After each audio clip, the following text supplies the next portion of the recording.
Hey everybody, welcome back to the 19th episode of the Editor Cast, and today I will be featuring Overtime Flex, and alongside with him we have our very own Watts Edits. So hey, what's up guys? Yo, what's up? All good. Alright, so let's get straight into it, of course. The first question that I do with everybody is how and when did you start editing? We'll start with Flex. Yeah, so I started about 3 or 4 years ago. I think 2017 is when Fortnite started, right? Yeah, 17 September. Yeah. So back then I started with just editing my own clips. I just I streamed and I didn't like streaming anymore. So I was like, maybe I'll just try and make some clips fit into a video, see how that goes. And I really enjoyed that. So from there on, there were some people like, can you edit my clips too and stuff? So I did that, and after a while, I was like, yeah, but can I do it for like $10 or $20? And then it just went up from there. Started with montages, and then went into content editing about like a year ago, I think. Yeah, so like you and Sense were the two people that I know who were like really into montage editing, and then you guys just switched. Yep. Yeah, it's Alright. just where the money's at. Yeah, okay. And what about you, Watts? I think I started around 4 years ago as well, but I wasn't editing video games at that time. I was just editing myself on my Sony camcorder. Like I had a Sony camcorder and I used to record myself with it, and I edited that in After Effects. That was the first time I used any editing software. I used After Effects, and I think about a year or something like that later, I switched to Premiere, and then I came back to After Effects, and that's when I got into montage editing. Alright, so it's been I guess 3 years then since montage editing. Yeah. Because I mean you and I'd say yeah. 2.5 maybe. Yeah. Okay. Well, because you and I got into it at about the same time, because you and I started growing in the same community because we were from the same region, and I've Yep. kind of known you since the start, basically there, but that's not what the podcast people know, so we had to answer that. All right. Yes, sir. Okay.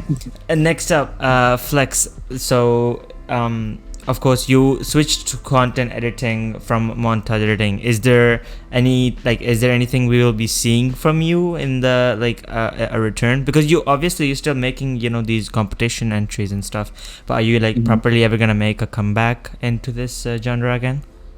I don't know if you can call it a comeback, but I've made a montage that's still gonna be dropped like 4 months ago, and I'm also making one right now for Julian. NorCal Julian? Yeah, Okay. so yeah, just because he's a friend of mine and I like to edit for him, but I don't know if I've ever gonna be doing like really montages full time anymore. It's just something I do like maybe one day in the week or even less. Okay. So you're just gonna be permanently working with content now? Yeah, yeah. Alright. It's just I sometimes I go back to montage because I like it, but it's just I like content editing a lot too, and it's just earning me Yeah. way more money. Yeah, well, you have those, times when you want to edit a montage. Because Exactly. I recently got into content editing too, and especially because of all the friends around me and that people are making montages, then I look at them and I'm like, yeah, I want to make something like that again. So, I mean, I Yeah, get that. that's what I have too. I see a cool edit, I'm like, ah, shit, I want to do it too. Yeah. All right. So Watts is still mainly in montage editing. So the question for you kind of becomes, have you ever considered content editing or making content anyway? I have actually. I've decided many times to make content myself and edit for others as well. I think I have edited like a couple of times. I have edited content, but it's just not in my interest. Like it just doesn't suit my editing style, I guess. And I simply do not enjoy editing content. Okay. So unlike Flex, Flex said he enjoys both, and you don't do it, and you don't enjoy that. Well, obviously, if it'll be my own content, I guess I can put a lot more of my creative mind into that and make something really nice. But I think if it was client work for other people, it'd be just very, I don't know, just I wouldn't be able to put my interest in that. Yeah, Okay. you really have to find your fit though. Like I have that sometimes too, but sometimes when you have a client, you really enjoy watching yourself too. It's just great to Mhm. edit that. All right. So next up, another question that I ask a lot of people that come on the podcast is what they use to motivate themselves to edit, and at times when they don't want to work, sort of. What is the source of motivation for you mainly? So let's start again with Flex. I think a lot of people answer this with the same answer, but it's watching other editors. Yeah. Definitely for montage work, and sometimes also for content editing work. I just watch how they do it and get inspired. I want to get back to work again, but I've never really felt unmotivated like for a long time. Okay. It goes away pretty quick. Okay. And what do you do, Watts?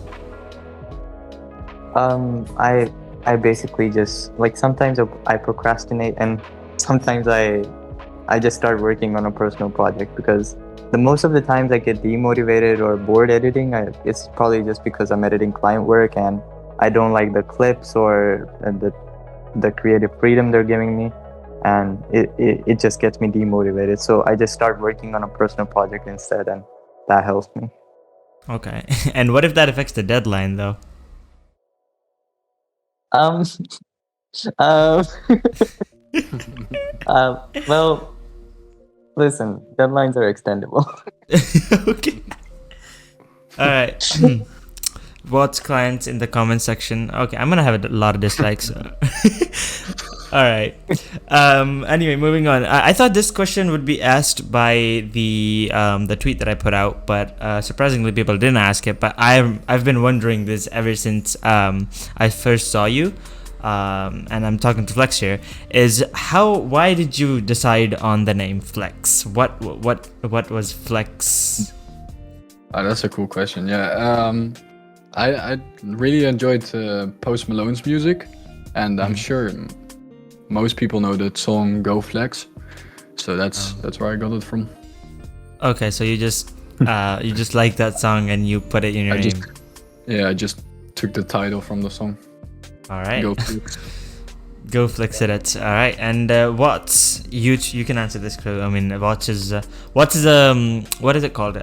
Power unit, I think. Yeah, unit of power. How did you decide that as your name? Physics, bro. Yeah, I mean, yeah, but we're not all fans of that. Why? Honestly, I'm not sure. At one point I was just looking through my books, my biology, chemistry, and physics books, and I just found the name. Watts sounded nice, so I was like, okay, let's just go with it. It was first it was just Wattsy, I think. Yeah. But then I just trimmed it down to just Watts. Like. So how did you actually Just turn Watts. Watts into just Wattsy in the first place? Like Watts and just Wattsy. How did you? I honestly have no idea. I can't remember. I was very small. Okay, like a small child brain. Okay. I mean, I don't know. A lot of people just don't know where their names came from, and like, their names are interesting, and I'm like, okay, this is gonna be a great origin story, and then they're like, okay, I don't know, it just came to my mind. And you can imagine. That's just Go ahead. a long time ago. Okay. You can imagine like a 13-year-old being like, okay, why at the end it becomes cute. I'll keep that. Well, no, because like I've told my name origin story on my stream a ton of times, and I was 12 or 13 too, and basically, if you don't know, which it was like I was reading a novel. I read the word Audacity, and I was like, just that was around the time that I was starting editing, and I was just like the word like Audacity was intriguing, and when I read up about it, it was like being bold and brave and stuff, and I was just like, okay, that's a cool word. So I just slapped edits right next to it, and I started with that. And I think it's worked out quite well, except for the fact that people oftentimes confuse me with an audio editing software. But other than that, it's been great. Okay, moving on to the next question. Would you like to disclose or tease any big projects that you might be working on at the moment? Me? Yeah.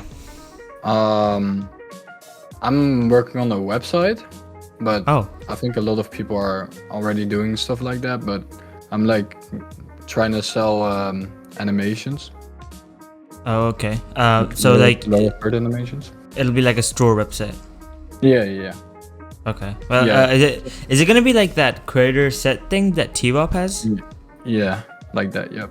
Okay. Yeah, it's just because I like business a lot too, and I'm trying to like I love editing, but I'm trying to just expand to other things too. Yeah. I'm also gonna be attending economics in the university next year. Yeah. It's just like something that interests me right now. Yeah, I mean, of course, like as a creative myself, you know, you have different interests. I mean, of course, editing is a hobby and most likely a passion. At least for me it is, and that's why it's the main thing that we do. But there's a lot of other things that we have interests in. Like you have this business thing. I have, like, if I were to disclose mine, that'd most likely be like an space and cars for a lot of things. But that mostly dates back to and me and Watts talk about this a lot. It mostly dates back to Elon Musk, and that guy I just really look up to him. And because like space and cars is like his projects, and then I'm just into that sort of stuff. But That's also business. yeah, it's he's basically a businessman, of course. And then there's this quote from I don't know if it's from Warren Buffett or is it from Jeff Bezos, one of the people. One of the billionaires. And I really like that quote. And that quote says that if you don't find a way to make money while you're sleeping, you're going to be working your whole life. And I think I really like that quote. Yeah, that's why I'm trying to set up a website. Yeah. Make me sleeping. Okay. All right. So are there any projects that you are working on? I wouldn't say that I'm currently working on any big projects, but I definitely have some really good content ideas for myself, my own channel, and some possible opportunities in the near future. So yeah. Yeah, you recently worked with the 1%, and you're kind of making your way up through these big organizations. And Fingers crossed. Yeah, I mean, I think other than Pronab, you're the only editor that came out from our community, like the Middle Eastern side of the editors community, that has gotten this big. So that's cool, of course. Okay, so I was told that Flex, you're Dutch. Yeah. All right. So are there any other editors that you know of, like that are from I think Netherlands? No. Yeah, there are a lot of editors here. There's like not really an editing community like you said with your country, but it's there's just a lot of editors that also go into the English community, and then like after a while you see, oh, you're Dutch too. Oh shit, okay. There's not a lot of people saying that everywhere. It's just out of nowhere if someone is Dutch too. It's kind of funny. Yeah, well, but the thing is, why we call it a community is because when me and Watts and Pronab, this my friend group sort of, when we started, there was no way to find editors from your own region sort of, and just like you were saying, like someone for a while, then you find out they're Dutch, and we sort of like the people in our region, they feel more comfortable. I think everybody just feels more comfortable from like when they know someone, when they can relate to someone in some way. And I think like, same country with, the same territory just, makes that a lot easier. So it took me like forever to find like Pronab. Pronab was like my first friend in my own region. And then what we ended up doing is we created a Discord server. And that was named after our country, which was like Pakistan. And then we put like editing community beside it. And then we made PEC, that was Pakistan Editing Community, until April 2020, when we changed it to Astral to take a more international approach at things. So that's why we call it a community, because we sort of created that community because we wanted to socialize more with our own like, region. That's pretty cool. I don't think there's anything for the Dutch community like that, but it's sick that you guys did that. Yeah, because like I think this Astral as a whole like played a big role in like developing Middle East's editing community, because there's a lot of people that came into editing through that server, and through the help and stuff that we gave out there, competitions, and because everybody like if you just went in straight into the international market, there were already great editors there. But because of because the Middle Eastern scene was new, it was still, everybody was sort of growing as like equally at the same time, which just made things easier for us. Yeah. All right. Next up is, do you ever want to work with 3D? Is that one of your interests? Like the Cinema 4D or Blender or something. Yeah, like that stuff. I don't know. I tried it once, and I don't. Like, you didn't like it? I always, it's just, I like the stuff that comes out of it, like when people make stuff. But I don't, like, maybe I'll do it sometime, but right now I'm just focusing on other things. You like the product, but not the process. Yeah.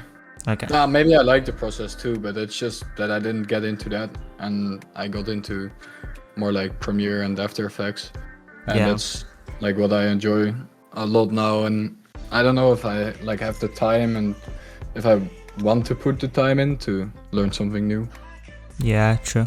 I mean, you're pretty much set with the content editing right now, because you have like.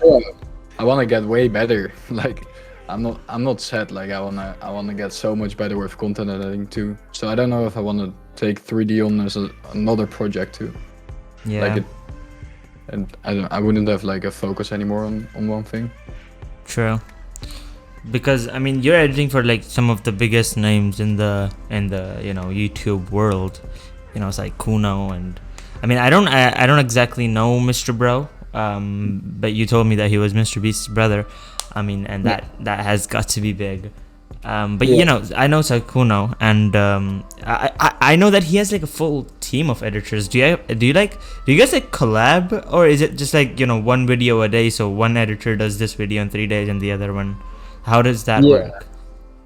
We don't collab. We share stuff though. Like sometimes someone has like animations for things or like cool text thingies. So it will all still look like it's kind of from the same editors too. But it's not really collabing.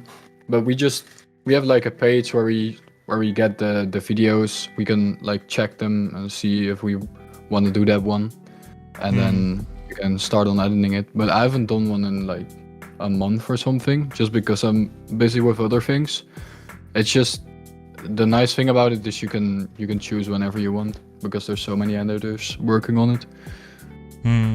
Okay. You can just choose a video and work on it when you have free time. Okay, that's good. And you've recently been doing a lot of 3D in your edits. So is it something you want to pursue as something like a full 3D montage, or at least like a full proper intro? Do you want to do something like that? I feel like the kind of 3D I do, and it just goes hand in hand with my montages. So I wouldn't want to do a complete 3D project, because I don't think I'll separately enjoy it 3D. I think I enjoy the compositing and that aspect of things. Like I I love integrating it with my montages. So I think I'll just keep it that way. I'll keep them both together and hand in hand. So is it like, how does the future for Watts look like? Is it just completely you're staying with montages? I'm obviously, I will move on at some time. I will change video games. I will move on to different genres of editing. But in the near future, at least, I think I'll stick to my montage editing and the side. Sometimes I do music videos projects, but those are just side projects, and I'm mainly just sticking to montage. Oh yeah. Okay, so for the people that don't know, so you do own an A6400, right? Yep. Okay, and you have done a few music videos for your brother, and because dope. so yeah, his I think his brother owns like a studio. He does like sound production stuff, and so he makes the music videos for his clients sometimes. So yeah, yeah, this is like I find that really cool, and I want to do that someday, but not right now. But yeah, he made I think that first video that you shot, and that was in your, like, actually in your basement with the lighting that I saw. That was like very well done, because you don't even realize that it's just shot all in one place. It just looks so nice and clean. So I actually, that's what I want to do more of in the future. I want to do 3D. I'm almost out of the montage scene right now. I'll come back to it, obviously. I want to do more montages, but right now I'm focusing on content, because as Flex said, that's the bag, and I need a lot of stuff right now, especially my PC. This this thing. So Flex, you know what proxy renders are, right? You're a content editor. Yeah. Okay, so I was doing a 5-hour stream. Like, there's this 5-hour stream. I have a client. He has a 5-hour stream uploaded to Twitch. I have to download that stream from Twitch, and I was like, I was doing another video for a client, so I was like, okay, I'll make a proxy of this while I'm doing that, and that ended up taking 106 hours to render that proxy. 106 hours. Yeah. So so and that completed today, and if that didn't complete, I would have had to most likely cancel this recording, because you know these two things don't go hand in hand. It would have crashed my PC most likely. Oh my. Yeah. Do you have a quick internet speed? Because there's some ways that you can upload and then download it as a proxy.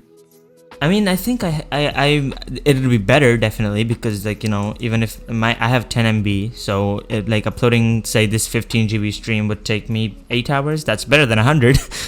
Yeah, and then you can download it in probably like 3 or 4 when it's a proxy. Yeah. Yeah. You should look at that, because there's ways that you can upload it and then download. Okay. Are those paid services?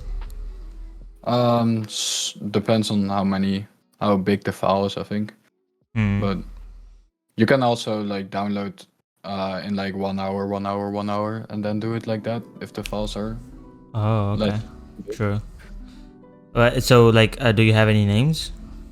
Frame.io is the one I know of, but I think there's like other ones too. All right. Well, thank you. All right. So, but yeah, as I said, I'm mainly focusing on content right now. And then after I have the things that I need, and actually I thought I wouldn't enjoy content, but it's pretty fun. Then I'll most likely, so when I get a camera, I want to do more real life filming and photography too. And I'm very interested in 3D. I want to learn more of that, but that's obviously, one, my PC limits me, and two, it's very hard, especially the Unreal Engine. Really confusing. Yeah. Make money content editing and build a PC for 3D. Yeah, that's the plan. Let's hope it works out, because right now I think like GPUs are like skyrocketed prices, and Expensive. Yeah, like a 3070 I wanted to get, and that, like, I was like, okay, $500, that's not gonna be a big deal, and then I browse it and it's like $22,000, and I'm like, what happened? Yeah, it's crazy. It's all because of crypto mining stuff. Yeah, I bet that it's expected that stuff's gonna crash and it's gonna come down in the end of 2021. So let's see if that happens. I hope it works out, because like I can't spend $2,000 on a GPU. Okay, moving on. have you ever experienced a creative block? So we talked about motivation as a different factor, but a creative block when you're motivated, you want to do the work, but you cannot do the work.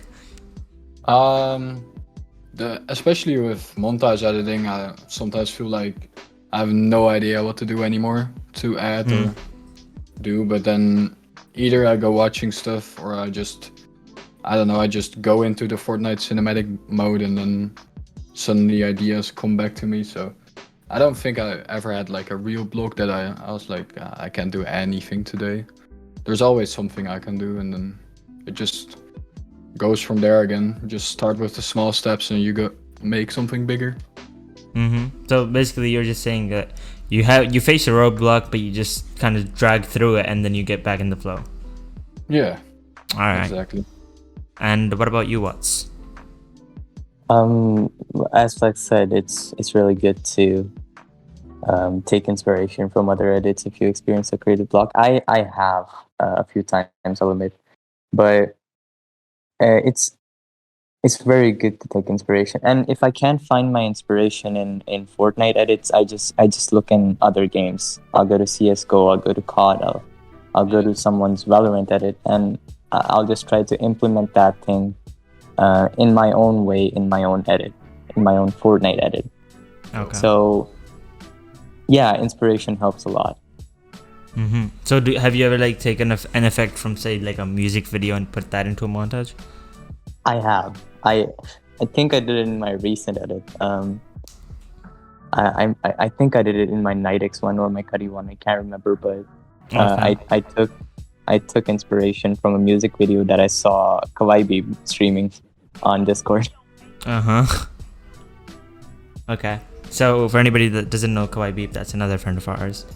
And that guy is he has a lot more experience and a lot more knowledge than us, so he's oftentimes just teaching us. And yeah. Okay. All right, so the next question that I was going to ask, all right, I actually forgot. I had such a good question. What the heck? I have some questions written down, and then some questions are just when I'm listening to you guys, some questions just build up there. And I had such a good question, and I forgot about it. That's okay. You should still try and write them down, though. When you're talking to somebody. Yeah, I should. All right. For the time being, though. So Flex, do you go to college or anything right now? No, I dropped out twice from university because I didn't enjoy the study, and I wanted to pursue editing full time. But now I'm kind of like, I kind of want to go back to school. Also because I just want to meet more people and stuff. Okay. That's another reason, but also because I like economics and stuff now a lot more. So I'm gonna do that. And I think I have a lot more discipline now to actually like do it too, instead of just. Yeah, I really want to like get the best grades and stuff too, and don't want to like half-ass it. All right. So, right now you're not going anywhere. No. So yeah, right now I'm just doing editing full time. Okay. I have been doing that for 2 years now, I think. But I like recently made the decision to go back. Okay. Well, so the question that mainly this leads up to is, how are you balancing, such high standard work and sometimes very time consuming work with education and other things in life, basically. So if you're not experiencing right now, like, can you say, can you tell us about an experience from the past or what you're expecting from the future, how to deal with that? Yeah, so in the past, when I had something to edit, I definitely took that before school. That's also why I dropped out twice. But now I don't know yet exactly. I just have to like plan it a lot better. And probably just do less work too. Right now I can do like whatever I want. I just edit 8 hours a day. But when school starts, I definitely have to like make it maybe 3 days a week or 2 days a week instead of 5 or 6. Okay. And what about you? You're in the second year of college, right? First year, I'm in first year. I go to college, but managing stuff, it is kind of hard managing editing with college and studies. It is pretty hard, and especially when uh, I don't have my own PC, right? It's my brother's, so I edit on his PC. So obviously I can't edit any time of the day, and that combined with my when my college starts, that those two things combined, I'm really just Yeah. I'm gone, bro. Yeah, because Like, you I'll told probably- me that you can't use the PC at night, and when you have college, you're there in the morning, so it's just Yeah. uh-huh. So if I have college, I probably have to sleep in the evening and stay up before college at night and work. Oh. So that's kind of hectic. Oof. Well, you have a real grinder here, ladies and gentlemen. Yeah. I mean, okay, I've stayed up for a video like only once in my life, and funny thing is, I had a maths exam the next day, and I still aced it. All right, I'm a genius. I know the feeling of staying up all night to finish an edit. I would probably just skip that exam. Well, I think so. What happened was that I got this big opportunity. It was like a really big organization, and I was really hyped to work with them. And then I was falling short on the deadline, and I have this exam the next day, and I've completely forgotten about this exam because I was so under so much pressure because I don't want to mess this up with this big organization. So I'm like grinding on that, and then I get done with the video at like 4 a.m. and then I'm like, oh, I have an exam in 3 hours, and then and then I opened up my books, and so fortunately I'm a very good I'm very good at memorizing stuff. So our education system is actually pretty fucked too, and it's mostly just memorizing stuff, and even in like maths you have MCQs and definitions to solve. That's how stupid our education system can get. But so I just memorized those in like 15 minutes because that didn't take me much time. Like, I'm really good at memorizing. And then I went to sleep. I woke up 2 hours later. I went to school, and I gave the exam, and I somehow got 89%. So that was That's crazy. yeah. I'd like to add to that, like, even last night I was awake, and in the morning I had to get this 12th hour video done, and I had to render and upload it before 9 a.m. and I think I slept at 3 or something, and I woke up at 6, and I'm like, oh shit, I have 3 hours to do all this. Okay.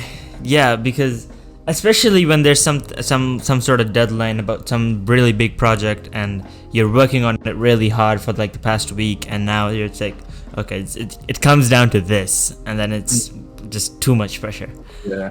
If you fuck it up in the last day while you're working on it on like 30 days. Yeah. Yeah. All right. So, okay. So I actually remember the question that I originally had for this. So both of you have won your fair share of editing competitions. Flex has won the Apex Shooter Time competition. You placed third in Maxi's competition. There's been quite a few. So like about the Apex Shooter Time one, because when that happened, none of us were like even like good enough to even think of participating, and I think Pronap participated, but he got 9th back then, and you stood first, and Sparky had second. So what was your mindset going into that competition? Did you think you were gonna win? Yeah, like especially after you knew that Sparky and everybody were participating. No, I didn't think I was gonna win when I knew that Sparky was gonna participate. But I actually made a deal with him. If I got first and he got second, we split the money, and other way around too. Oh, okay. So it didn't matter anymore if I became second or first. Yeah. But then I became first, and I was like, whoa. Wait, so they was the prize first place only? No, it was both first and second, so we put the money together and then split it. Oh, okay. Yeah. That's actually all right. So you guys were that doubtful of each other, but you were. No. We said only if we got first and second both. We didn't know if we were gonna make first and second both. But we kind of thought. But Yeah, like, because like I was like that's what shocked me. Like you were so confident that you were gonna be the top two. nah. It's not really like that, but I don't know. I didn't think we saw any other edit that would beat us though when we were watching through them. All right, So, and kinda you. Okay. And are there any other competitions that I might have missed here? I don't think so. I just did some HCs. I like to do HCs sometime, but I don't think I did any other EC. I always try to join, but then I have other stuff to do, and Yeah. I can't. Yeah, that happens with me too. I wanted to do this 12-hour challenge, but then I didn't have time. Yeah, exactly. I would love to do all of those, but yeah, I just don't have time with the other things I'm doing with content editing. Yeah. All right. So, and you placed third in Maxi Editor Olympics, whilst Watts here stood first. And there was a lot of controversy after that whole thing, and I addressed this with Saro too because he came second. And so It was like. controversy, but yeah. Yeah, it was more of like people being confused because they didn't expect this result, and then that sort of came into that came onto Twitter as a sort of an outrage. Not too bad, but it was sort of targeting people and saying that this was rigged and stuff like that, and that really pissed me off because first of all, Watts is a really good friend of mine, and that and on top of that. The videos were judged like right there on the video, like live. It wasn't like autonomous or like secretly judged, and then you just put the results out there. Yeah. And especially when people started calling it like racist or something. I mean, I think some people were joking, but Yeah, obviously I didn't see that. yeah, The it got outrageous at a certain point. So what basically the question is for both of you to answer is what did you learn from that competition, and like do you think if there was a like a sequel to this, would you participate in it again? I would definitely participate. I really enjoy the whole thing of countries participating. And I like learned with ECs, not even this one, but every time people like go around telling everyone it's rigged and it's not fair and everything, and I'm like, bro, just stop it. They judge shit like this. This is the decision. Doesn't matter. Yeah. It's just like that. Yeah, well, that's true because it gets really annoying because I've been on the organizing side of things with these competitions. I've organized like 2 or 3 big competitions. Like I hosted like small HCs all the time in Astral. Yeah. But I think there was like one really big one which was in collaboration with Shill, where we did like a $300 prize pool and stuff. And people were telling us that was rigged because I think the third place was an Astral member or something like that. The first and third place. But then like Second and third. what? Second and third. First was Yeah. Sensen and. Oh and yeah, Toby. first were Sensen and Tosha, and then second and third were Astral members. But the judges were non-Astral members. That's specifically why I did that. I think there was Staycom and there was Shill, and there were a couple others, and that really pissed me off because I'd worked really hard to organize this whole thing. That whole month was like stressful because I didn't want to fuck something up, but. And then people were still just like, oh, this was rigged, and Astral is just trying to get some clout, and that really pissed me off. And I just feel bad for organizers, who are putting all this work for the community to complain about them. Yeah, true, but I think you gotta just block it out or something because it always happens, and it also happens like in Call of Duty communities, like whenever what's it called, Mido does an HE. It always happens too. It's just something like people always have different opinions on edits and stuff. So that's not gonna change, I think. But That's just block it out. you just have to ignore it. Okay, and what's the answer the same question? What did you learn from this competition? I'd say Yeah, the Maxis Editor Olympics was a pretty nice competition. Like, it was one of the better ones I've seen, definitely. But that's not because I won, obviously. But there could be some things that could be improved in the competition. Like, I think I'd like it to be a lot more. Uh, Yeah. Oh. Oh, what? Okay. He went on mute for some reason. Well, but so I'm gonna follow up with this. So I was on a break when this thing was going on. When the Maxi Editor Olympics started. And when so I just hop onto a call with Watts because I was just completely on a break, not on Twitter, not on Discord, and just one day I was in a call with Watts and he told me about it and he showed me his entry, and he says that this is and everybody's representing their countries, and completely jokingly, like sarcastically, I said that people were gonna make it all about race and stuff, and then then people actually did that. Yeah. So That's just so weird. yeah. All right. So Watts is back. Wait, hello. Watts, are you here? I do not know what happened to him. Probably electricity problems because we have a lot of those here in Pakistan. We just He's muting and muting though. I think he can hear us, but Oh, well, maybe there's a problem with the mic. I'm sorry for the inconvenience. We're gonna keep going. Yeah. Okay. Well, we'll. Okay. Yeah. I think there's something wrong with his mic mostly because he's. Yeah. Hello. Yeah, we can hear you again. yeah, Okay. sorry, my mom. All right. So I was saying that I would like the competitions to be like a little more extensive. Like, for example, right now they just took 10 people from different countries on voting and just put them all against each other. But I would say it'd be a lot better if they were like, first they held the competition between the most voted out of like each country separately, and that would just make the competition so much more fun and a lot more. It just expanded a lot more. Actually, that's a good idea. Like, so basically, host a competition for the countries first. Choose those editors, put them up, and then there'll be like a one grand final sort of. I would actually be down to organize that if I had like a sponsor and the resources. I want to do that now. That's a cool idea. probably also do like a knockout thing. Yeah. So Yep. you can make.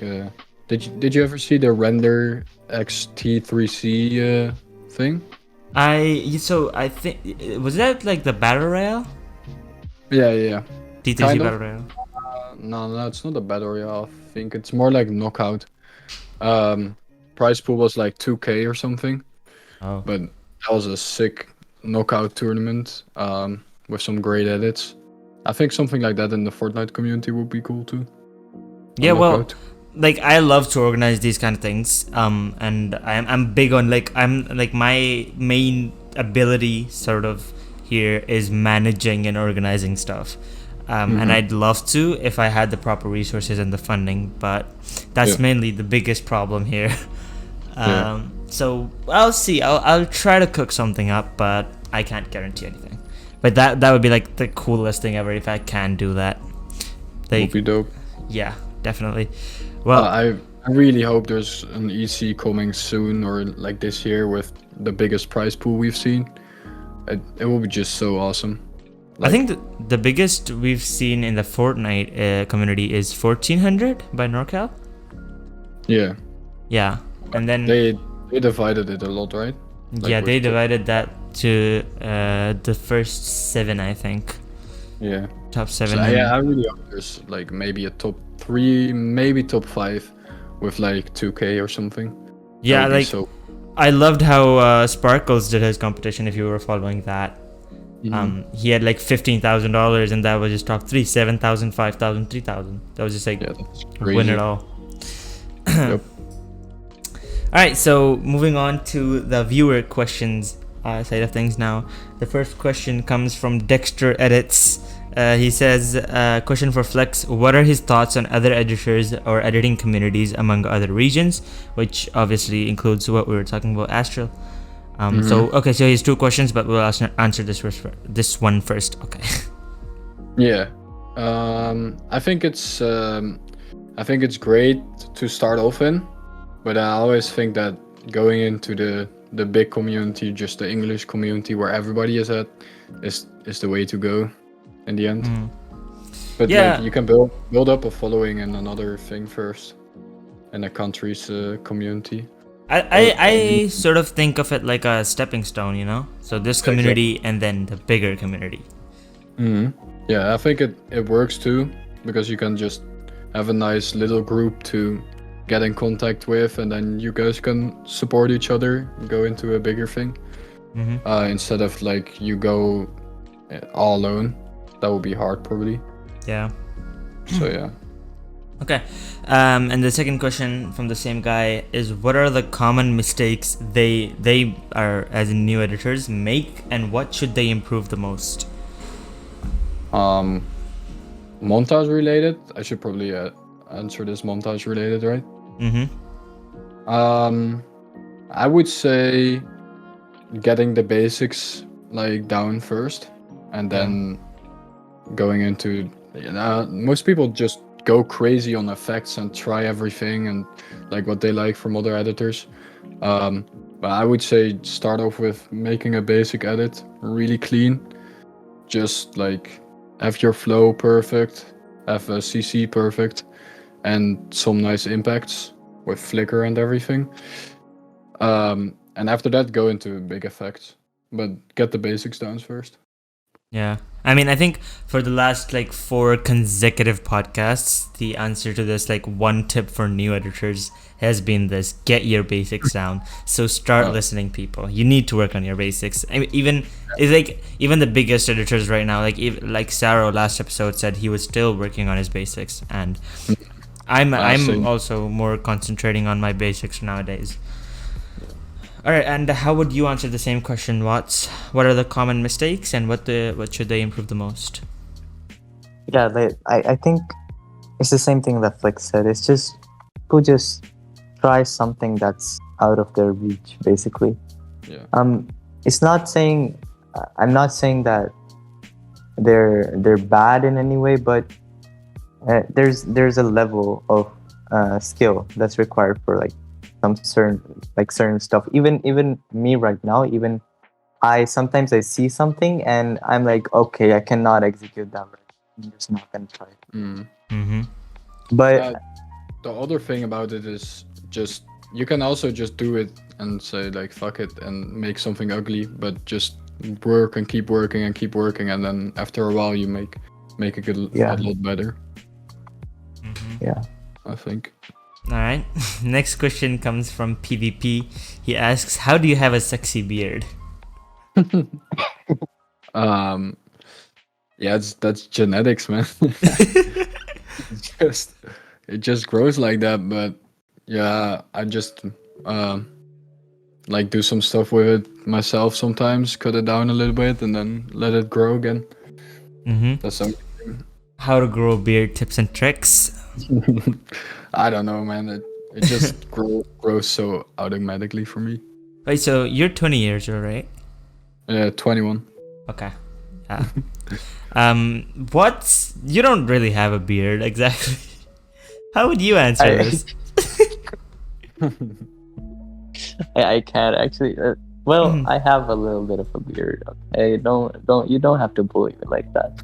Okay. But yeah, I'm just trying to grow a beard here, man. I mean, slowly coming. I'm trying to, man. I know the struggle. Okay. let's get back to editing. All right. Okay. So next up, we have a question from Edward Kuizenga. I'm sorry if I pronounced that wrong. I'm bad with that stuff. He says, my boy Flex is a Dutchie, so I have a question for him related to Dutch content creators. I don't know if he had edited some videos for Dutch content creators, but if so, what's the difference between editing for Dutch content creators compared to the creators you edit for now? I haven't really done it, I think, but I know that every time I give my price to Dutch editors or content creators, they don't want it because it's too expensive. Um, I think that, but that's also the YouTube like money things. Dutch YouTubers just make less money, so they can't pay the price. That's why I don't work with them. That's the only difference I know. Um, I don't know. There would probably be a difference that I can work with them, like in real life, instead of that people send it over or give their feedback with like messages. Yeah. So that would maybe be a difference. Would be cool to try out sometime. Haven't done that. Okay.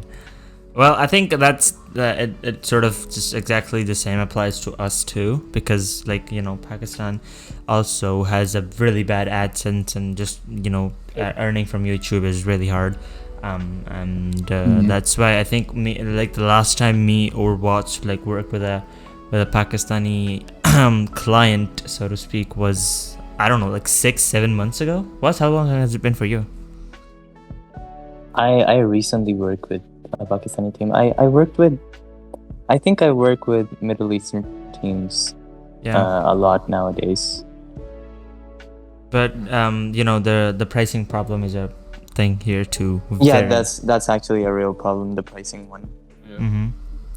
All right. Like ever since I went on Fiverr, I've seen like myself get a lot more free, because like I felt myself get a lot more, what can you say, relieved, because the people there, they can't or they don't argue. Okay. Yeah. Yeah, because all right, so there's this thing. Okay, here, Flex. You have like clients that can't pay for it; they just leave, right? In this region here, if somebody doesn't like your prices, they're gonna make a fuss about it. Okay, they're gonna argue with you, and then they're gonna give you a reputation of someone who scams for no reason. Alright. You're a scammer, all right? And there's just like a big whole just fuss about it because they can't pay your prices. Yeah. So I've seen tweets like that too. I was like, oh man, if you can't pay it, just like look for somebody else. I don't know. yeah, I mean, there's like easily hundreds of like even thousands of editors now. So Yeah, you can I always think find. I was cheaper actually I was reading something like an article, and that said like that video editing was like the most grown profession in the year of 2019. I think like it said like at the start there were like 19,000 officially registered. I don't know how they like check this officially registered thing. Yeah. Video editors, and then they said by the end of 2019 there were like 460,000, so massive shit. increase. But But I don't think they count Yeah. Twitter people too, so might even be way more. yeah, but like this is a popular career choice nowadays. Definitely. So yeah, just a little fun fact. It's just because editing is awesome. Yeah, it's so fun. Hmm. Okay, next up, Shade asks, how did you get into contact with these people? What's your best tips for networking? That's gonna be two different answers because how I got in contact was just them messaging me. No, with Saikuno, I knew another editor, Seth. I don't know if you know Seth. Yeah, I do know. He's also a channel manager. Mhm. I knew him, and I did a video for a guy he works for, and he knew the people with Saikuno, so then he contacted me that way. So that's just like having a lot of friends and having a lot of editor friends. I think helps a lot. But with Mr. Bro, they just messaged me, so I have no idea how he found me even. So that's like yeah, sometimes it just falls into your lap. But I think the networking is just putting some time into it. Go ask people, go email people, you can go on websites like Fiverr and stuff too. I don't really like it though, but you can always find work there too. And just comment on tweets and DM people, go into Discords, always be active everywhere, starting conversations or just reacting to people or asking questions. It always helps you to grow, and like if people know you're looking for work, then they can give you work too. You always gotta make it known somehow, Yeah. and definitely make sure you have videos to show, so people Uh. actually want to hire you. a good portfolio. Yeah, of course. It's like nobody's gonna hire you without looking at your work. Yeah. I had this friend, actually, a mutual friend of ours, and that guy was just he was asking for work, but then he, like, when I referred a client to him, and the client came back to me, he said he doesn't have any work to show. That's important. No Yeah. one's gonna hire you without seeing your work. If you don't have it, do a video for free. Do your best on it, and you can show that. But Mm-hmm. you always have to show 1 or 2 videos, and no one is gonna hire you without knowing what you can. Yeah, definitely. All right. So what would you say? How did you get into contact with these people? Let's just change that to, your most, like, successful, your biggest clients. How did you get into contact with them? I'd say it's just about how you put your work out there, how you present yourself, how you promote your content, your videos, and how you show your skill to the social platform that you're on. I didn't really, I wouldn't say I DM'd people or stuff like that. I did DM people, but I kind of just got egoed. But it, like, for example, for 1%, one of their editors just DM'd me, and that's how I got that work. So it's just about how you're presenting your work and your skill on the platform. The more And people that know you, the better. Yeah, one way or another is gonna reach them. Definitely. Yeah. Because I mean, obviously, there's always gonna be an editor that is better than you. You can never be the top or the best of the best. But the more people that know you, and that's how you get, like, more and more opportunities. Because like the best people that are working for the biggest organizations, like Saro, who's working for Obey, and I'm pretty sure you'll agree with this point that I'm making, and, like, Enigma working for Liquid, and Starker, Hamoud, and Tafa working for FaZe, even Alex ATF working for FaZe. All of them have been here on the podcast one time or another, and they've all told me that it comes down to contacts, how many people know you, how many people you know, and how many people can actually, like, refer you for work. And I think that's how like Starker, Hamoud, and Tafa were actually on like the same episode, and then they told me that, like, Starker or Tafa, one of them, was already working with FaZe, and then they needed more people for this Valorant video, so he referred the other two, and that's how they started working with them, and now, like, 2 of them are signed with FaZe. So that's kind of like, networking is more important than almost anything. I mean, obviously your skill matters, you have to constantly improve, but the more contacts you have, the more people that know you, that's crucial. I would say a great tip is to just set aside maybe like 2 hours in a week and just go connect with people, and then just overall, whenever you're finding yourself on Twitter, just react to some things. It's just those little things that can help you in the end. Yeah, that's true. Because, like, oftentimes there's just an editor who's posted a preview, and I'm just gonna compliment them in the replies, and I actually get some like they like my reply, and I actually get follows off of that, like me giving other people compliments. It's just that the people that follow him and that follow them, and not me, and then they see my reply, and then maybe sometimes they click on my profile and they look at my work, they like it, they follow. So socializing is very important. Yeah, and it's also just like, I don't know how to say it, like keeping on top of people's minds or something. Like when you see someone in your mentions a lot, they think of you earlier when they think of an editor or something. So it's always like keeping on top of that too helps too. That's true. All right. Next question comes from Admiral Phoenix, or Mustafa Hassan, and he asks, how much time does it usually take him to subtitle Sykkuno's videos, especially the Among Us ones? that takes a lot of time, to be honest. It's the most work in subtitles I do, I think, for videos, because it's every time with an animation in the beginning, so you can't just cut it, but you have to copy and paste it to the next part. Mm. And then like we do all the stuff with some notification or like a message box and stuff, so it's cleaner. So you have to add all those things every time. So do you not like Check use your own first. presets?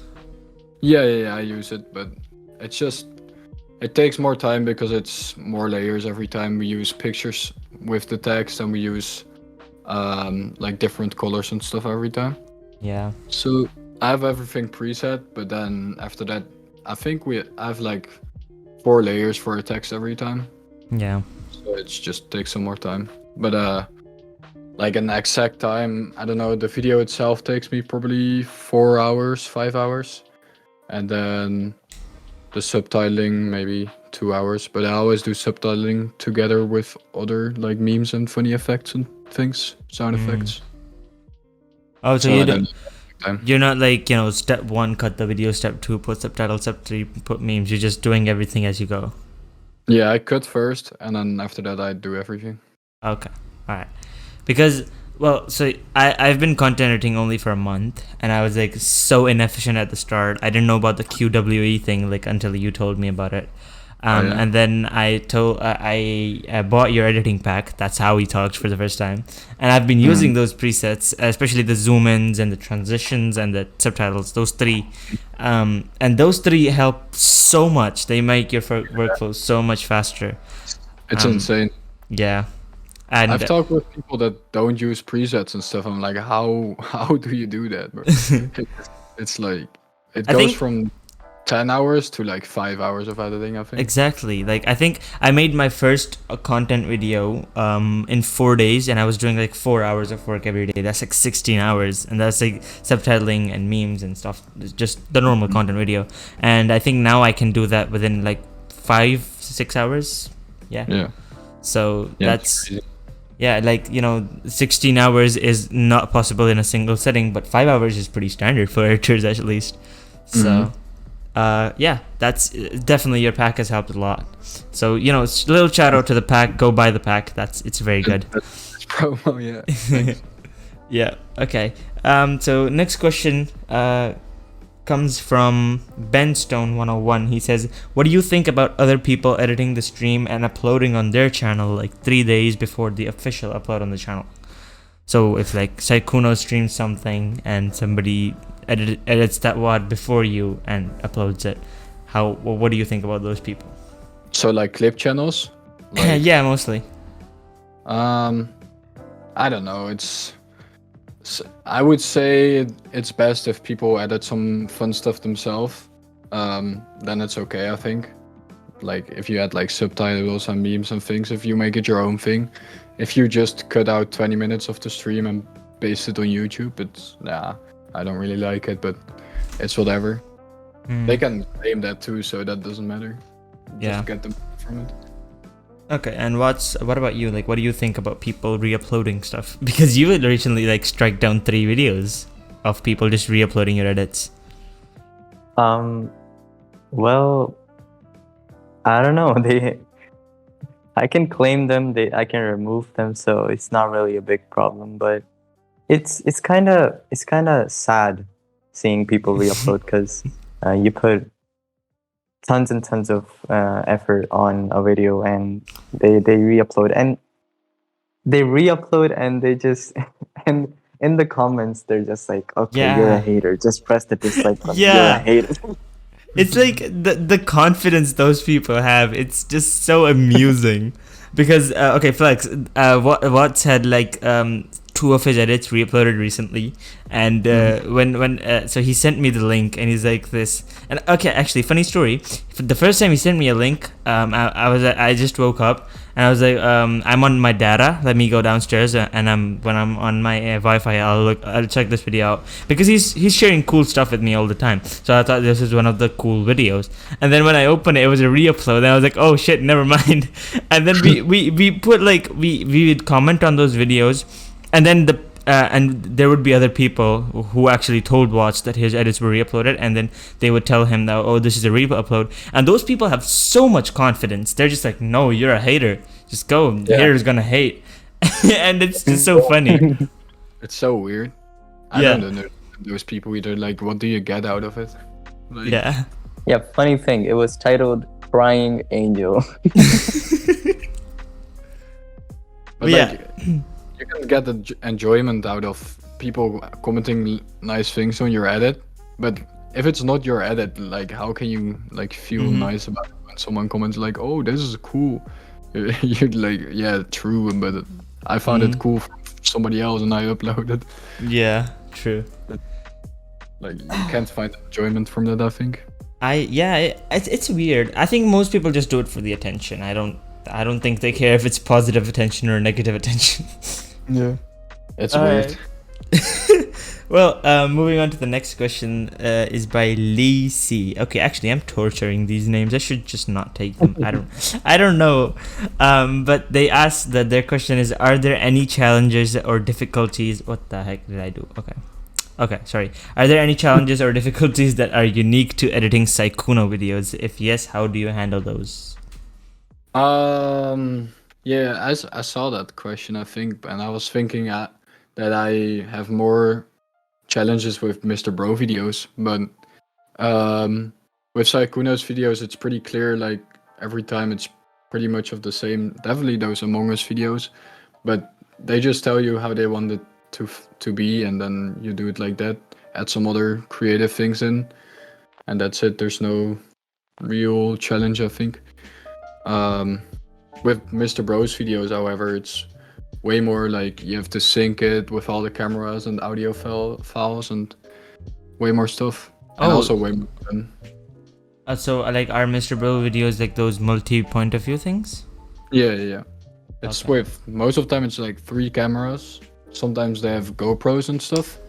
Hmm. Or like time-lapse cams. And it's always, yeah, it's just you gotta sync everything together and then go from there. That has to Cut be it tough. multicam and stuff. Yeah, that shit scares me actually. I was like doing this. I was looking in there's Creative Paradise, another Discord server for like client work and stuff. Just like similar to Escort. And there was this client offer there, and it was like there's 8 POVs you have to. I'm like, what the? Yeah, you definitely need multicam for that. It's a Yeah. great tool too. Okay, so yeah, I'm gonna check that out actually, because I do want to do like multi POV. It's just a cool concept, but it's hard. Mm. Yeah. Yeah, Okay. you definitely learn that. Okay. And I mean, okay. So what would you think? What is a weird or a struggle or a challenge that a client of yours posed? Well, the first and the biggest challenge when, like, if it's an unexperienced client that hasn't had montages made before, they just give you 30 FPS clips, Oh, and it's a really big challenge. And That's I like do a- ask them. I do ask them to give me 60 FPS ones, but most of the time they're just like, we just don't have it. It's just 30 FPS. That's how it is. That's like this actually happened to me. This is a real story. I had this client. I get the clips. There's and I don't realize they're 30 FPS because they're uploaded on Google Drive. I download them, and then I don't check. I haven't checked them yet, and I just import them into After Effects. And I'm about to edit the first one, and then I look into my project, like that project panel where all of your files are listed, and next to it it says the FPS, and that's at 29.97. And I just closed up After Effects and I went downstairs. I was nope, not right now. I'm not in the mood for that. But yeah, I mean that's really annoying. Especially because you try to fix it with frame blending and then there's too much warping and then you try to balance that out and then it's so annoying. Yeah, you gotta charge more for 30 FPS or say you won't do Yeah. it. I think one of my friends used to do that, like charge more if they send 30 FPS clips. I always did that too. It's I just never did it. I was like, nah, bro. Okay. You're crazy. Really. You're crazy. All right. Next question comes. This is not a question. This is more of a request. Dat Snitchy asks, "Can you say shashish?" No. No. Okay, that's okay. I can just- What? Sheesh. Oh yeah, sheesh. I don't know where did that come from. That just got like really famous. I don't know where it came. It That's just a big team now, though. everybody's saying it, but I don't know where it came from. Yeah, what's you say it? Sheesh. Okay, that was the deadest sheesh ever. That was. Listen, I do the real sheesh, but I'm scared my voice is gonna crack, and that's just very embarrassing. Oh. Watts is gonna be like editor meme material. That'll be fun. Okay. Next question comes from Strolls LS, and they say, "How much dedication and time do you put into VFX, and do you ever get demotivated?" We kind of already covered that, so let's just do the first part. How much dedication and time do you put into VFX? As much as I want to make it look like I want, Mhm. I will try to make it as good as possible until I can't anymore.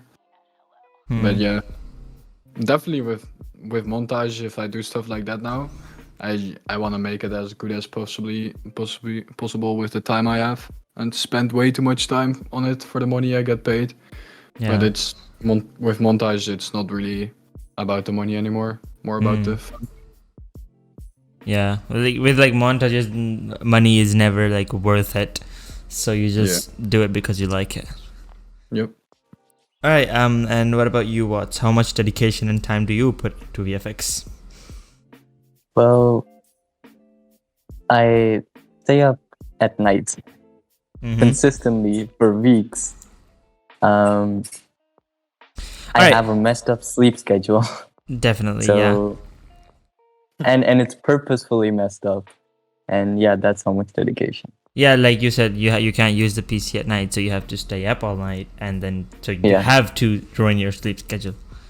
Alright. Yeah. Because okay, so we a lot of the time me and Watts are editing in call on screen share and stuff, and so I can tell you this about his edits. There's scenes there's certain scenes which is only gonna come on screen for like 2 seconds, but he spends like 3 hours just compositing that scene. And then there's other times when he just like skims through the clips and he's done in like 30 minutes.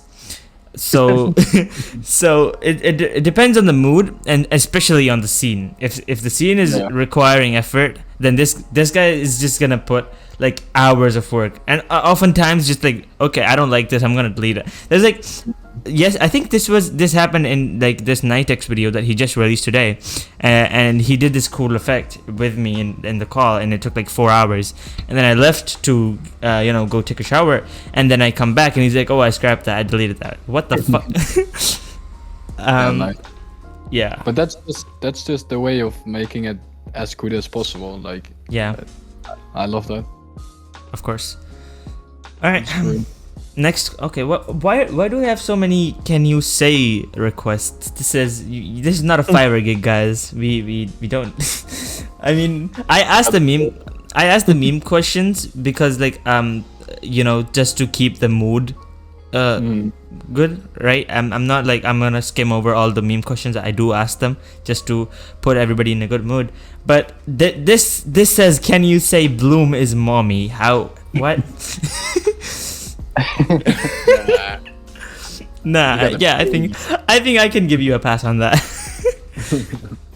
All right, moving towards a more serious question. This is actually somewhat controversial. Redex asks, "What do you think about highlight editors? Why are they getting more recognition than montage editors?" I don't know. That's hard. It's like, I get it with people like montage editors. They see like a highlight edit tweet and it gets like thousands of likes, and their cool montage edit doesn't. And then I feel that pain, but I don't know. It's just a bigger market with highlight editors because the big creative players and like pro players upload those videos. So yeah, it's kind of understandable too, Yeah. and it's just a better way to showcase creative clips, I guess. Yeah, it's like the thing is, it's the better way to go for pro players, but then it's really annoying because on the one hand, like you can make a full highlight in the time it takes for us to edit like 2 clips, so it gets annoying at a certain point. But you have to sort of, yeah. It would just be awesome if like the sniping community in Call of Duty and stuff was so big and they enjoyed all those edits and stuff too. It would be awesome if something like that was still so huge in Fortnite. Like maybe Trickshots did it for a little bit. Yeah. If there was something like that, that would be so cool. But it's just creative building pro player stuff is way bigger. Yeah, true. Okay. Watts, do you have anything to say about this matter? Yeah, I'd say like it's just that the pro scene of Fortnite is just way more interested in highlights and showing off their skill and their clips themselves, and not putting a lot of effects on it. And we've had our fair share of beef with highlight editors. Because I know I have. yeah, I mean, look, that one specific person had beef with all of us. All right, I'm not gonna take names, of course, but there was a guy, and we've all of us have had beef with him. Like everybody in my community, in Astral, sort of. All right.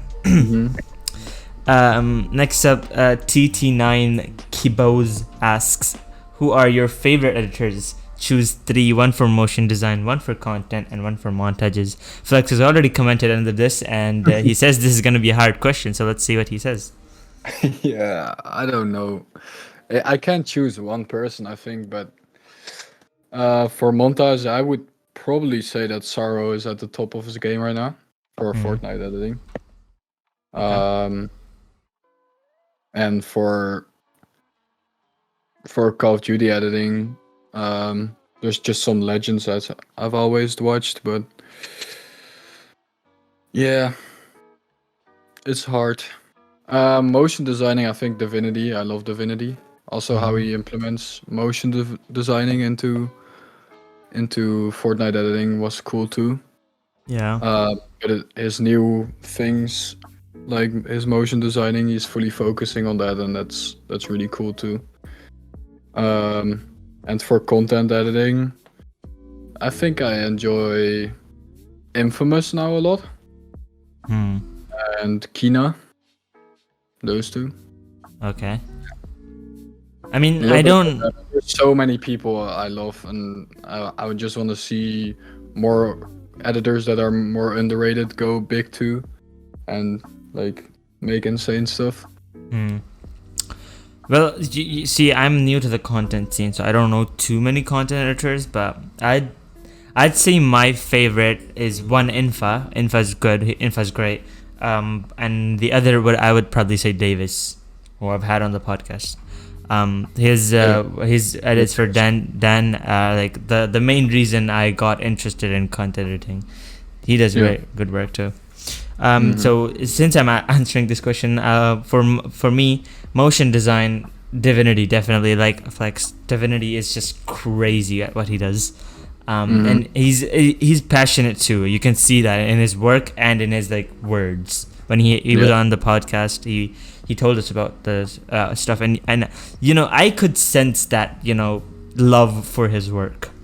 And then finally for montages, I'd most likely I mean, if you're limited to Fortnite montages, then probably like Saro or Watts here, because these 2 people are just, they blow my mind every time. But if it wasn't limited to Fortnite, but then again, like if you're going to like CS:GO, I a lot of the time I confuse stuff because I still don't know what a frag movie is, and like a lot of the times I'm just gonna say this is a really good edit, and they're gonna be like, that's a frag movie. I'm like, there's a difference. And but if we were to do like a universal best montage editor, if we were allowed to include the 3D ones, most likely Maro, because I loved Finito Brothers. That was crazy. But yeah, Fortnite, Saro, universally most likely Maro. And okay, so who are your favorites?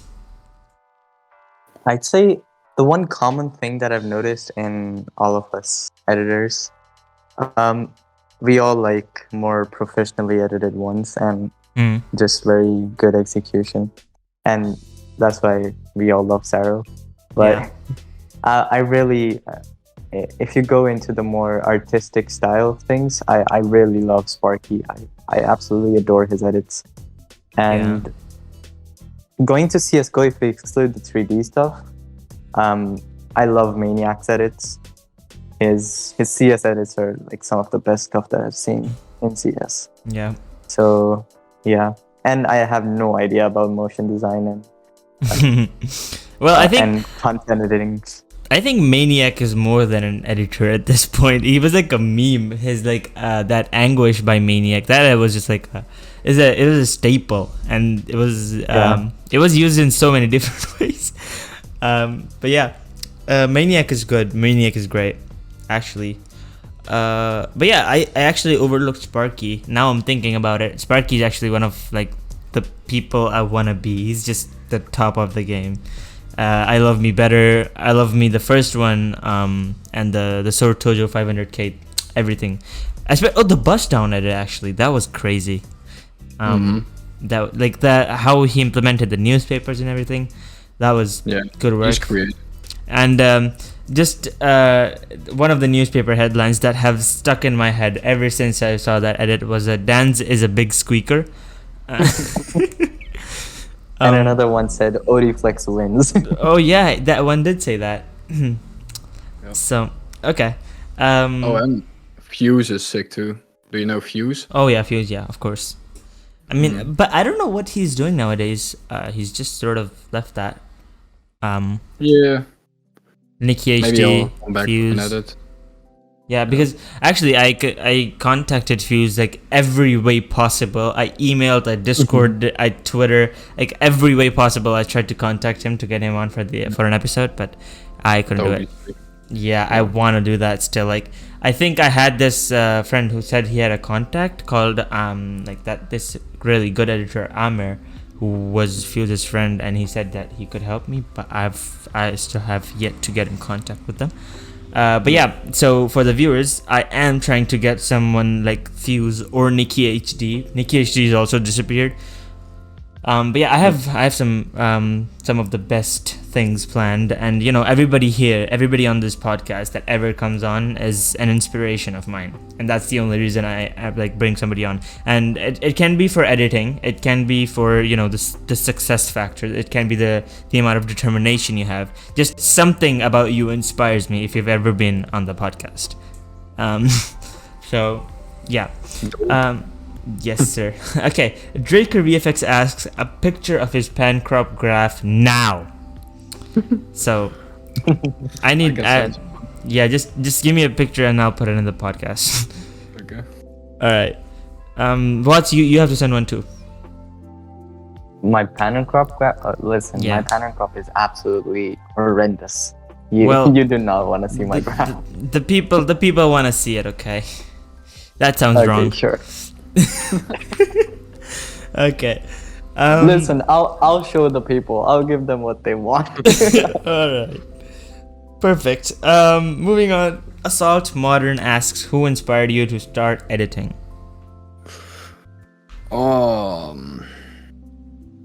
There's one person I can't really name. Oh, is it someone who got cancelled? Yeah. Okay, I see. But I think those old Call of Duty like Black Ops 2 montages, I don't even remember who added those, but those things are always the ones that like stay on my mind. Let me see, 1 second. I'm looking one up. Well, Mm, I wasn't here around the Black Ops time, but Yeah. Sparky, when we started this podcast, what we used to do a segment where we would watch the guests' top 10 favorite edits, and like people started saying that that was boring, so I removed it. But so when we did that with Sparky, he was on for episode 2, and he introduced me to Expect and his edits, his Call of Duty edits, and that was just crazy. so sick. Yeah, that guy was just especially those Sunburst and Finale. Those two were beautiful edits. So that's another one. That's another person who is on the two guest list. That's what I call my two guest list. So yeah. I would love to see that too. Yeah. Well, it's been really hard. I actually tweeted at him. I DM'd him, and then he didn't get a response, and then I tweeted at him, and I still didn't get a response. So that's pretty sad. Because I think one of the editors were not giving me a response, and then I just tweeted at them like publicly, and then they were like, "Hey, what's up?" So that worked out for me. But yeah. Okay, what would you say? Who inspired you to start editing? Man of Steel, The movie? the movie. I was literally turning myself into Superman. That's all. Oh, wait, can we see that? I want to see that. I can show you. Oh, It was a small 13-year-old Watts, okay? And yeah, it's just I don't want to show anyone. I'd pay You good still money have- to watch that movie. you still have that video though? Safe? I have it on my Facebook, I think. Oh, I okay. haven't used Facebook in I'm ages. I'm gonna go stalker mode on your Facebook account, Okay. bro. I would pay good money to watch that movie. Okay. All right.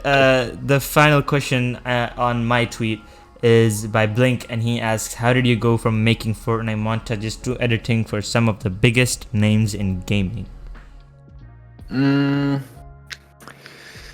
I don't even really know how I switched, but I think in overtime I did the montages for them, and Evade and Chronic too, with the name changes. But then they wanted some content videos, so I was like, yeah, I'll give it a try, and that worked pretty well. I liked it, and from there on out, I just wanted to do more content editing too, and just got better at it. Got Okay. where I am today.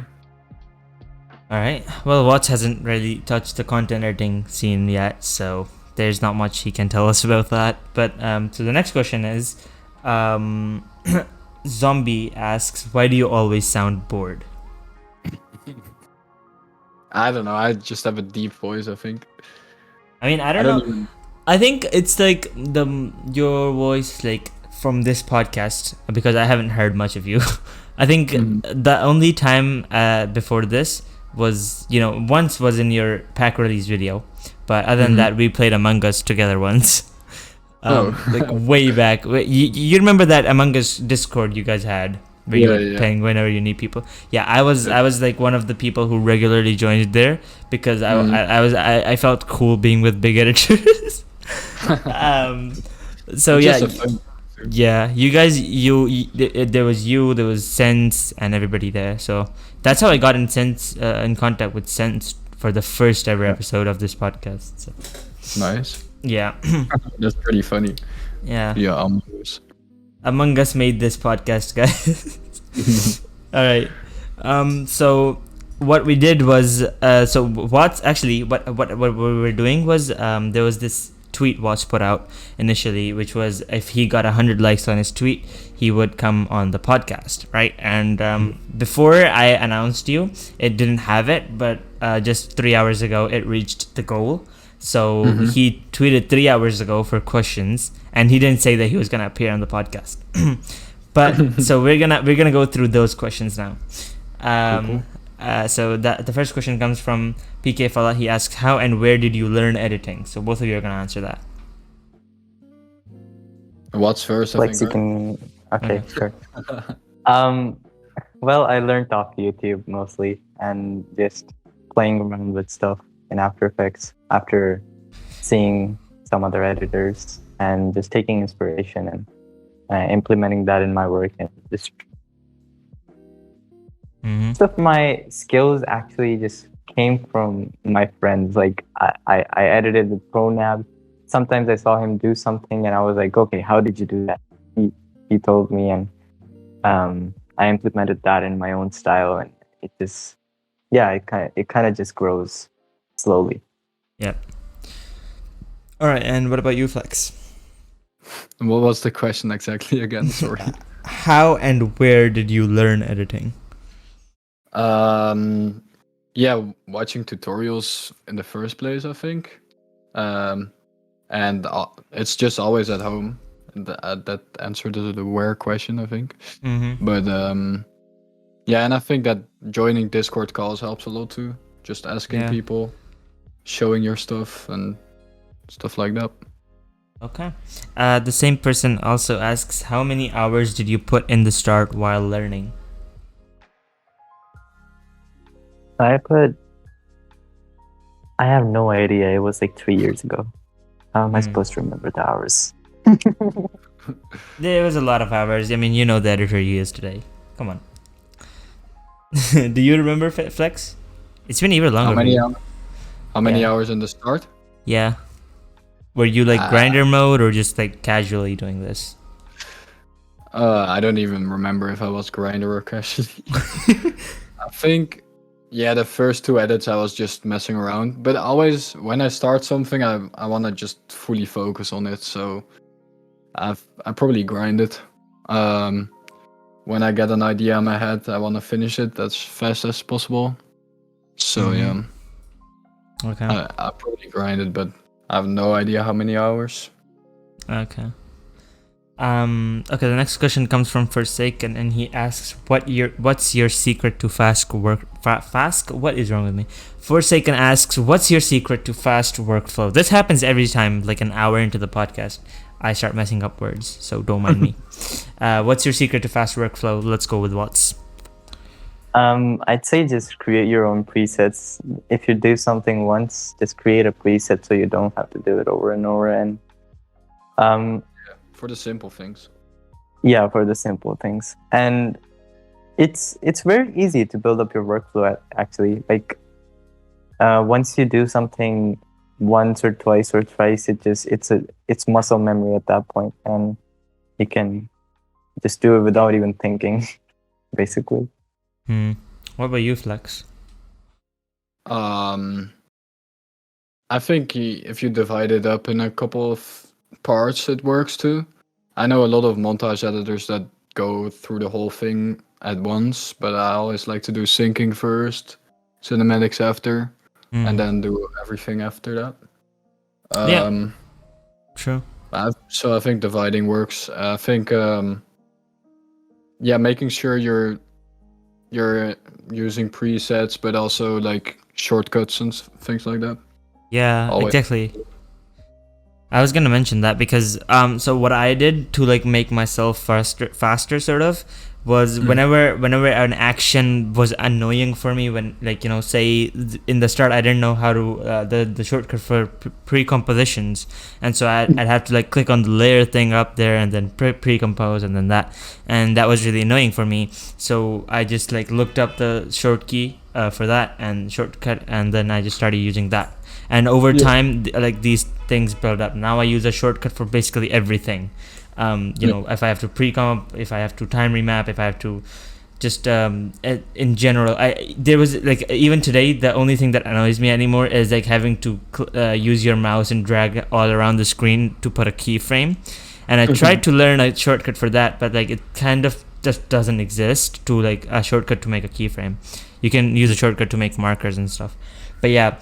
Whenever you find an action annoying, especially when you have to do it repeatedly in an edit, just learn the shortcut for it, and over time those actions just, you know, accumulate, and then they save you a lot of time. That's what I've learned. Yeah, shortcuts is the way to go. Yeah. All right. Okay, so what I'm noticing, and I can't help this, but a lot of people want to kidnap you in your comments. Like, why They can try. Okay. If they work all together, they might. Ooh, Maybe. I mean, what has personal It's still a security? big maybe. This guy works out and he's very confident. All right. I'm a weakling, bro. Okay. Yeah, I saw those stories on your private Instagram. Okay. Don't worry. Okay. Next question. Wait, why are people asking for ops on me? What do you mean ops on me? Okay. I'm just gonna skip a few weird questions. I'm sorry. Someone asks, what will you do after 3 hours? He will record this podcast with me. Right. There's not much useful questions here. What the heck? Triple Hunter. Okay, so some people have asked questions in our native language. So I'm gonna sort of translate this question, which is how much is the watts of your PC's power supply, and how did you get the name Watts? I don't know how they linked that together, but so yeah, how many watts is your PC's power supply? I have no idea. Yeah, he didn't build this PC, his brother did. So Flex, do you know? Well, funny thing, I don't have a PC. Yeah. So it's 0. It's Yeah. 0. It's 0, yes. Flex, what's yours? Mine is 750.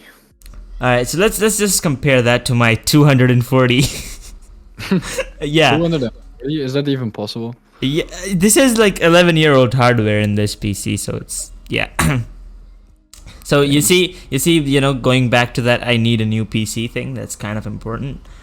Yep. Yeah. So, and we already addressed where the name Watts came from, so we're gonna skip over that. All right. So next up, people have asked software used for editing. I think we all know that's After Effects. All of us use After Effects, right? Yeah, and Premiere. Yeah, but for montages. Yep. Okay.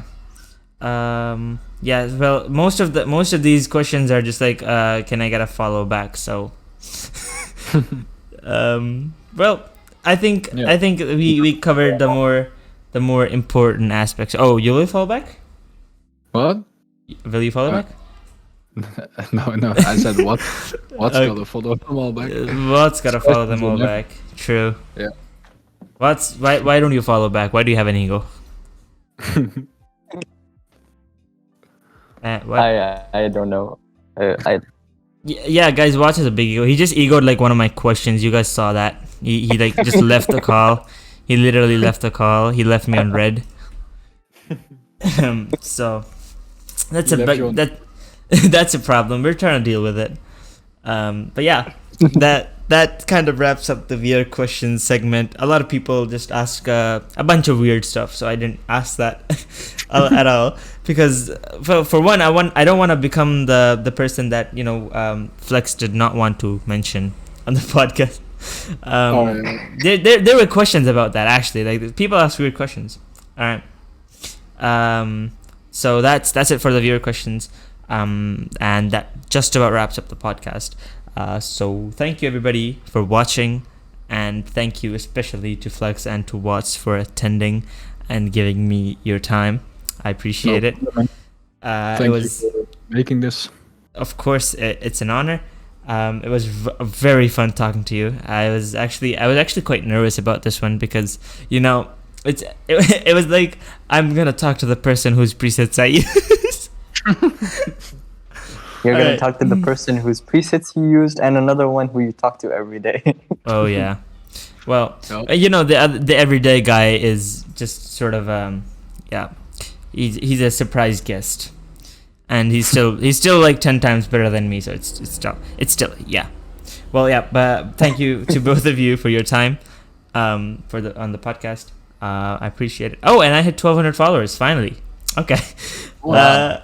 All right. So yeah. Follow the Twitter. You don't already. I think I had like 1,240 when I went on my break, and then I came back and like 70 people that unfollowed and that. So, You gotta shout out your Twitter and the YouTube thing. yeah. Well, that was that. We're back at 1,200. So thank you everybody for your support on the podcast, on the Twitter, on socials. on YouTube especially. But yeah, thank you again for your time. Anything that you would want to say before we end it off? Like and subscribe. Oh yes, like and subscribe. Thank you. Yeah, Flex, you're a big inspiration. Keep it up, man. Thank you, man. I love your work. Two. I got egoed again by Watts. Can you see this, man? Can you see this, man? All right. So yeah, bye, Flex's editing pack once again. And thank you for watching. Make sure to leave a like and subscribe and drop a comment down below. And I will see you all next week. Goodbye. Bye bye.